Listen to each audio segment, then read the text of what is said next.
To begin with, this is my mother's fault. I was telling her that I had gotten a random bag of cookbooks at the library book sale, and she suggested that I do an unboxing video with it. Well, it's an unbagging video.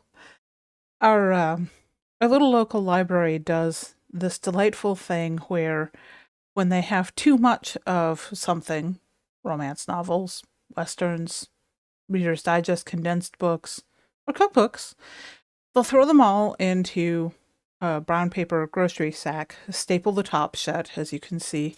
A couple of these have busted loose, but I haven't opened enough to look inside of it. They will throw them all in, and they will assign them a price. And then somebody can take them home with them and get some use out of it. In this case, I paid a whole $1 for a box full of cookbooks, which is interesting because the kinds of cookbooks that don't sell at the library book sale are probably a little bit different. When I walked into the sale this time, one of the librarians that's a friend there asked me what I was looking for.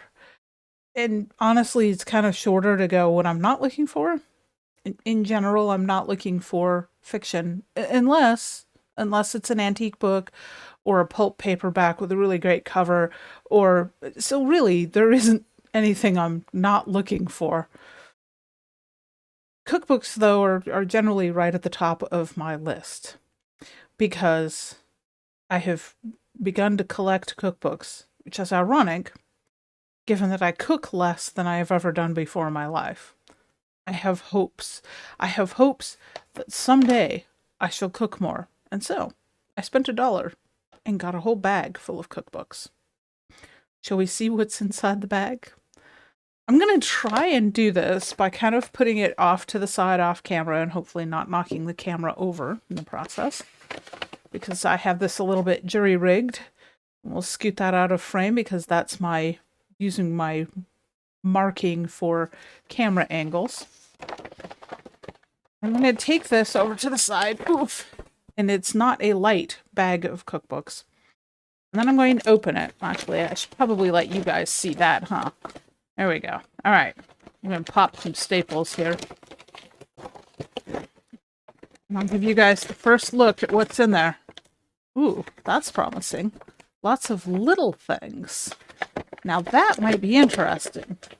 Because generally speaking, the kinds of cookbooks I don't want are like the diet fad cookbooks. Although if they're old, they can be amusing. Diet cookbooks from the 1950s and previous get weird and wild and wonderful. Not that they aren't in these days too, but... So, we have... Okay. Oh, that is a family cookbook. And that looks like that might be handmade, hand-bound. Oof, there is a lot of them in there. I don't know how long this video is going to be. Probably longer than most of you want to watch, but that's okay.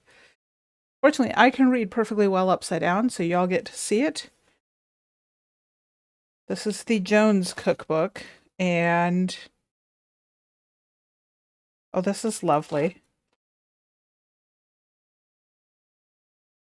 The Jones Family Reunion, 1984 in Lebanon, Missouri. And that's what this cookbook is from. So we have words for... Okay. I just opened to this at random. That is a Pimk, Pimk? P-I-M-K. I'm hoping that was a typo. On the other hand, it might not be because it calls for one small, okay, it must be a typo. That small only has one L. One small box strawberry jello. One number 2 canned crushed pineapple. One small carton cottage cheese. One large carton Cool Whip. Note that I will never, ever, ever make that recipe. It's not happening. Angel hash salad. Cranberry salad. All of those involve gelatin. All of them involve gelatin. Oh, here's one with a blue check mark. strawberry preserves. All right. And that looks, um, well, that looks like that does not have all the ingredients it ought to have, but the 1 teaspoon of oleo is the one that's making me really pause. There's no pectin in that. That's not going to set up. Anyhow, so that is the Jones cookbook, which I can absolutely see why they included in there because, while I'm going to find it amusing as a slice of food anthropology from a certain era, there's a lot of recipes in there that most people are probably not going to make. Moving on to the next one. Oh, this one's hardback. Oh, well, okay. And there is the other category of cookbooks that have existed in the past and don't now, and there's a reason for that. Microwave baking and desserts. From dun dun dun. That looks like 1980. I do not have this in the best frame. Sorry, guys. In the shadows and the lighting. This is to amuse my mother. Appetizers, breads, and specifically addressing how to brown it. Coffee cakes, muffins, yeast breads, individual cookies, microwave pie shells.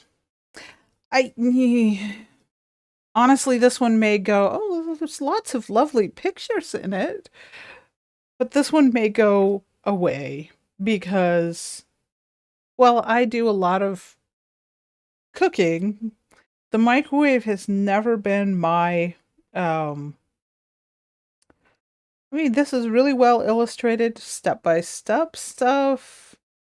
It's, fascinating. I may have to take a look at some of these just to see what the techniques they're using are. All right. Cookbook number 3 is again a hardback and basic microwaving.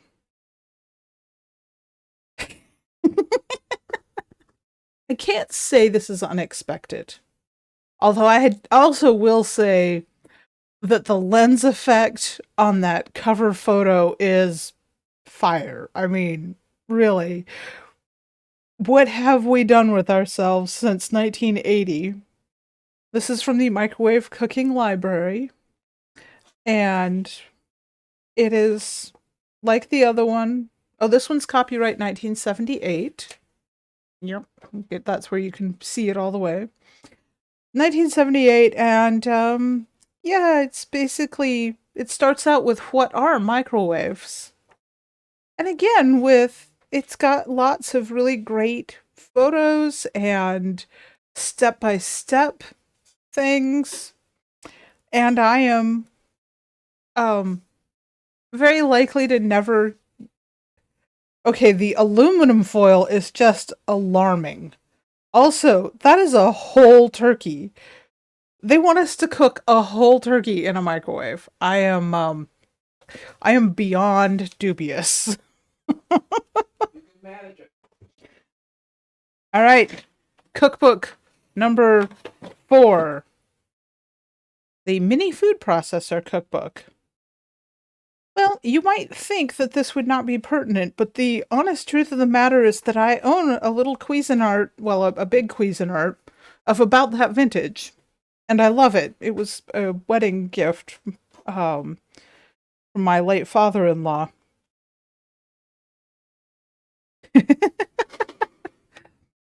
So let's see here.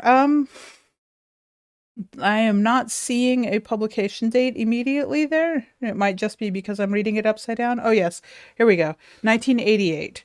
This is a 1988, so it's a little bit before, because my wedding Cuisinart would have been from 1997. And the images in this are interesting because even for 1988, that is a little retro.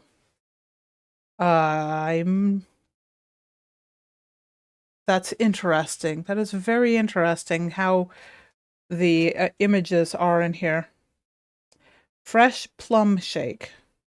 Plums. buttermilk, honey, and lemon juice. Right. Yeah, I don't know. I mean, there might be stuff in here that I can do. I've certainly done a lot with my Cuisinart over the years to include the fact that it was for a long time my preferred method for making bread dough with the bread blade in it. I'm unlikely to ever make bran raisin muffins, however. Let's see what else is in here. Oh, soft cover. Oh dear. That image is salads. The Sunset series of books is an interesting one. It's been around for quite a while. This one, given that the original cover price was $2.95, I'm gonna guess this is from the late 70s, early 80s. And let's see if I can find a copyright. 1979. Yes. Yes, indeed. I was correct. Romaine with raisins. No. Just no. Well, that's a nice picture. And with a little graphic to identify everything that's in the picture even. How nice. There are things here that are being called salads that I find a little questionable, but I do understand. Green bean garbanzo salad with basil. I think that my husband would put me out on the porch if I made that for him. Hot potato wurst salad. Ah, okay. All right then. Lemon beef salad. There might actually be some recipes in here that would be interesting to make up. I'm not sure that fruit and fish rice plate is one of them. But you never know. I will have to leaf through that one at my leisure and inflict choice bits on my husband. Okay, here's a nice thick one, and the first of the fad diet ones. I mean, it's a Rodale book, but oh look. Okay, now this is what I live for with old cookbooks. Things that people have written in them, recipes that got clipped out and put in them. This particular one appears to be a very bad photocopy of... Well, I'm going to show it to y'all. And then let's see if I can read this upside down, because it is not the best. That has been... There is a staple there. There's a staple there, but the rest of those are photocopies of staples. They're not there anymore. That is the Weight Watchers drop diet. And it's a recipe for a basic fat burning soup. And then notes over here by somebody that says you can use chili mix. Yeah, this is partially unreadable, questionable, and doubtful, but still an interesting little bit of people put things in. There we go. Mostly unreadable because it's gotten a grease spot on it, and grease spots and ballpoint pen do not work well together. And I can't read her handwriting upside down. And it's on a church, I love it, 1987, a church program. That is banana pineapple cake. Can we just have a moment with the irony of a banana pineapple cake, which is in no way low sugar or low fat or anything, in a diet cookbook? This recipe, however, I might very well actually try. 3 cups sifted flour, salt, soda, cinnamon, sugar, 2 cups of sugar, 1 1/4 cups oil. Yeah, but this is not low fat, not low sugar. 3 eggs, 2 cups of diced bananas, 18.5 ounces canned crushed pineapple. 18.5 ounces is oddly specific. Very strangely specific. 1.5 teaspoons vanilla, chopped nuts. And then sift all ingredients. Yeah. Basically wet, dry, mix. Pour into a pan, or a tube pan, like a bundt pan, that's been greased and floured, and bake at 350 for 1 hour. That's probably delicious. The rest of this cookbook I'm probably not going to use. I mean, there might be some recipes in here that are good. Sadly, the trade-off of diet cookbooks tends to be that it's following whatever the fad was of the time and has substituted in weird ways that mean that you sacrifice flavor in order to adhere to whatever, well, that's fancy. In order to adhere to whatever the dictates of the particular diet was. So, pretty pictures. I don't know why there's a pair of women's shoes kicked off in the background of that one, but okay. We're just gonna quietly set that one aside and pull another one out. We're down to skinny cookbooks. Oh my. Okay, now this is different. I mean, The Galloping Gourmet, Graham Kerr. This is Volume 4, Television Cookbook. It's of a different era, for sure. It is pseudo-signed. That's not a real signature. I was looking for a date. The recipe for clarified butter right there on the front bit. And 1970. So this one's probably got some interesting things in it. And it does have a little bit of paper here that someone has tucked in it to mark a recipe, which is always something I like to see too, because generally that means that there was something there that they wanted to make, whether it was sausages with oysters or... Okay, it's a bit of envelope, so it's stuck. Cotel di pollo? I'm not sure what that is, but it's something with chicken. Yep, chicken, tomatoes, carrots.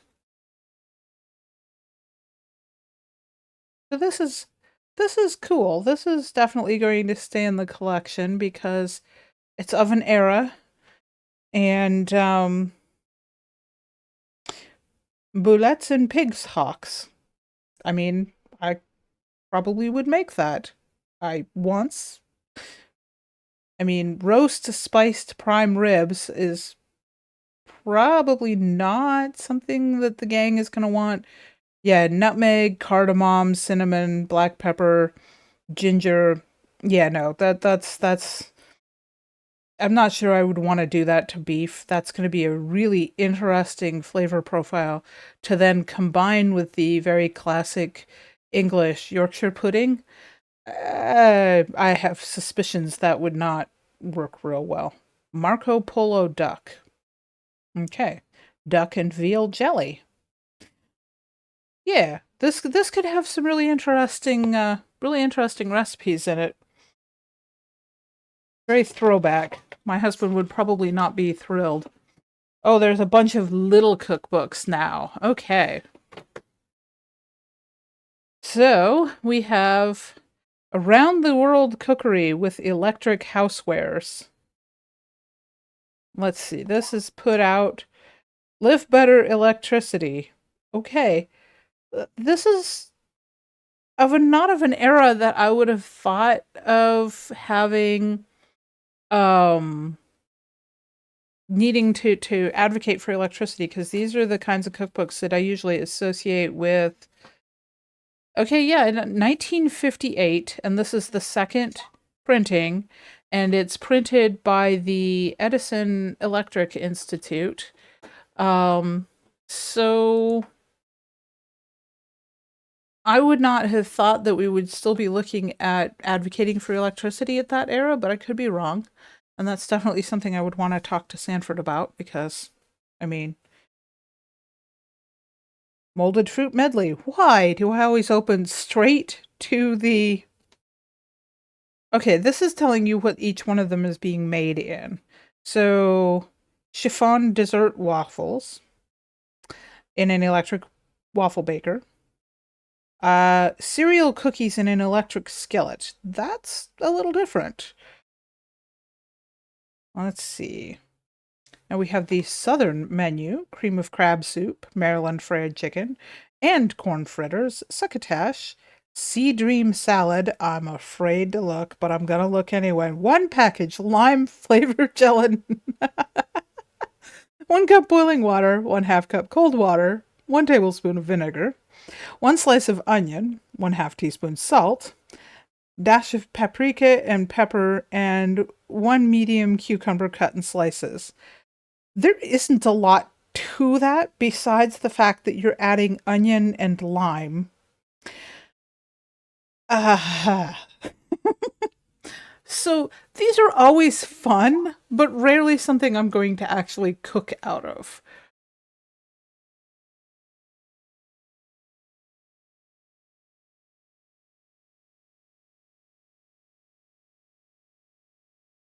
And moving on to, yeah, see that one I'm not even gonna, y'all know what that is.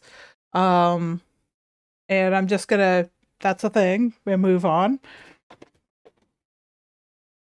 Because the vintage ones are the ones that I'm really looking for. Cooling dishes for hot weather. And it doesn't say on the back who put this particular one out.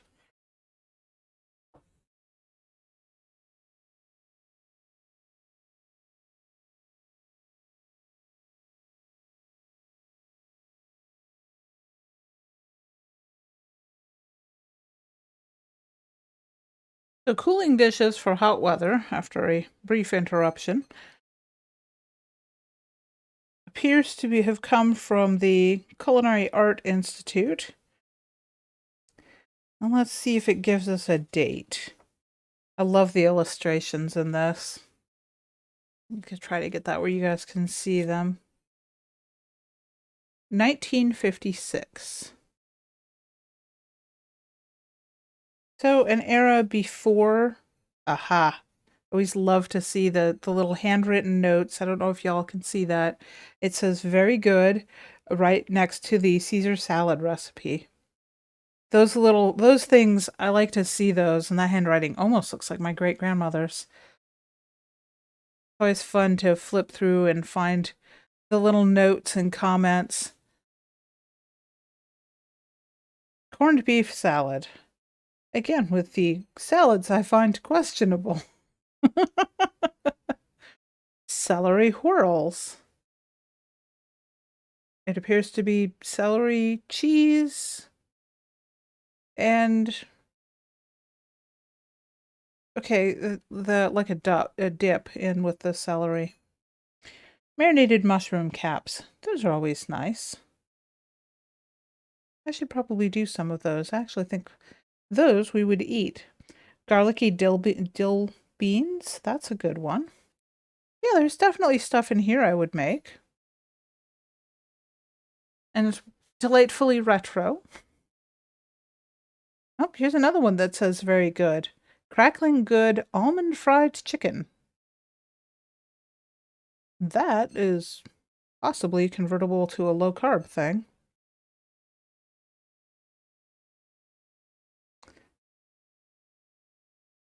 Cheese Frankfurter casserole. Okay, that one's not happening. Things that my family will not eat, and I know it. Here she has a note next to the blackberry parfait. She says, try. I will have to try it sometime. Onward, because now we have lots of little cookbooks. And this one is probably just going to go right in, right out.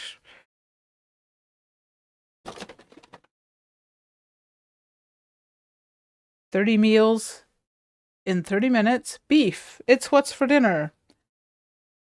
Yep.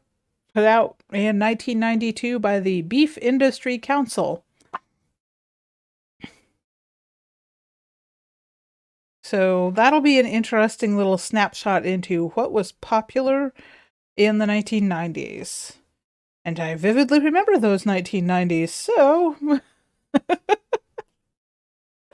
this is just going to keep going and going. It is the gift that keeps on going. Okay, Cheerios. Anytime snacks and desserts. Recipes from the Betty Crocker kitchens. But it's produced by Cheerios.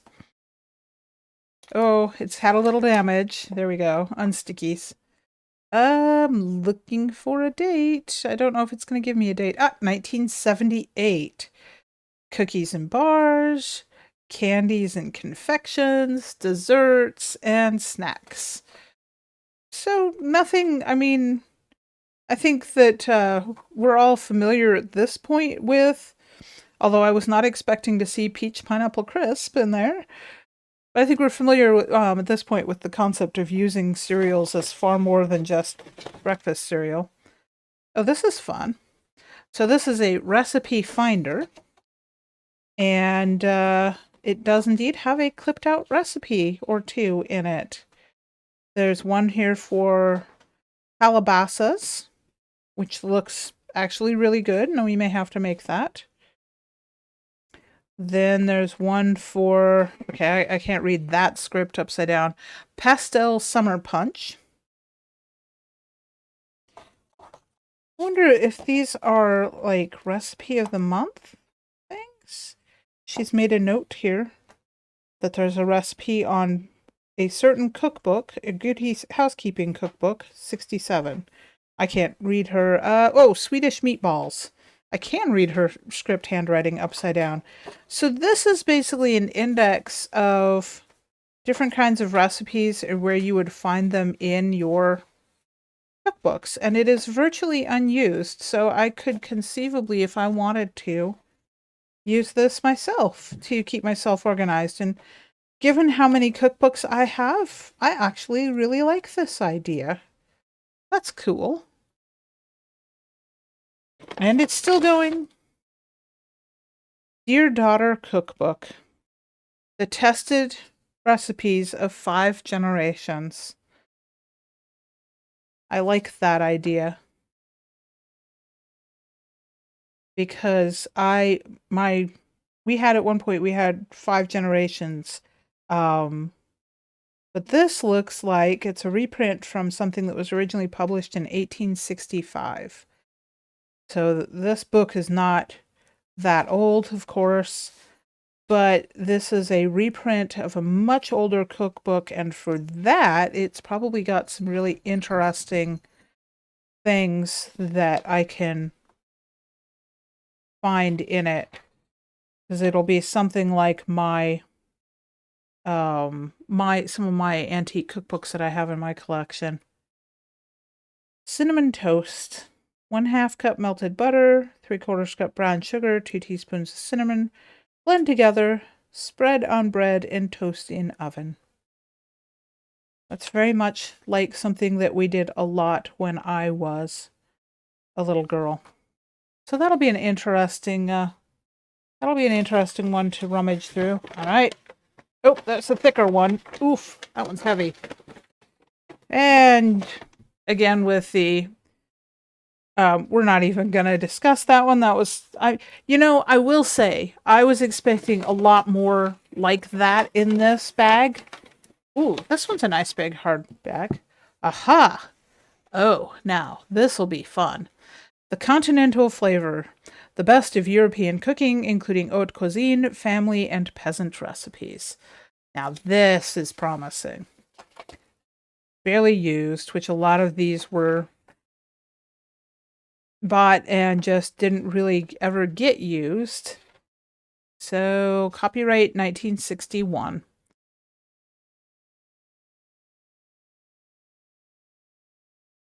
And your standard breakdown of what's in it. It'll be interesting to look at it a little bit closely. Oh, pasticcio. We just had that recently, or a friend just had that recently when we went to our local Greek restaurant. So that one's worth marking and coming back to. Risotto alla Milanese. Poached chicken.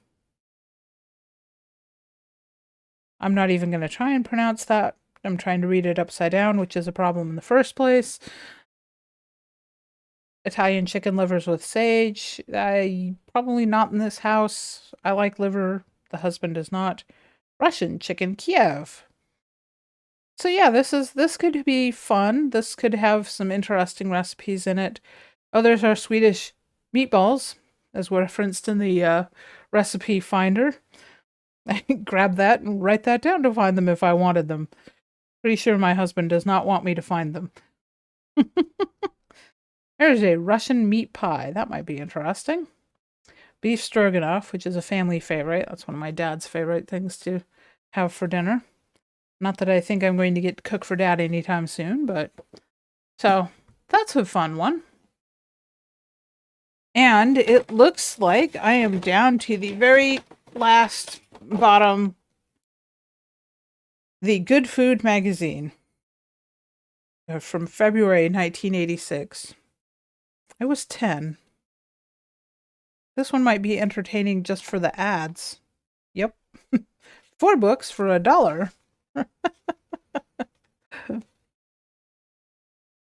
Questions and answers. Basic scones. Scones are always good. Telling you what cuts of a pig or what. I think that's interesting. They have the printing here like it's a comb-bound book, but of course it's not. And I'm not doing the binding any favors right at the moment because the adhesive is old. Texas chocolate muffins. I wonder what makes them Texas. All-purpose flour, salt, cocoa powder, unsalted butter, unsweetened chocolate, semi-sweet chocolate, sugar, eggs, vanilla, almond, and pecans. That's what makes it Texas. It has pecans in it. All right. And then we get to talk about the food of Milwaukee, which, I mean, I'm sure that Milwaukee has some interesting food. And there is also, down here in the corner, there is mail order Milwaukee. It's amazing how much we've changed in how short of a time. I mean, that's one of the fun things about doing the cookbooks is that I can look at these and I can be like, I've got things here from the 1980s and the 1960s and even as far back as the 1950s. I don't have it on the table with me because it wasn't part of the bag, but I had one that I picked up the same day that I bought this bag, which was 1930s cooking school cookbook. So it is, you just never know what you're going to find when you do a grab bag of cookbooks. And there you go, Mom. Now you have seen everything that I have gotten, and hopefully you enjoyed that. It was fun to do. I probably won't do it too often because I only have so much room for cookbooks, and some of these will probably wind up back at the library book sale or something.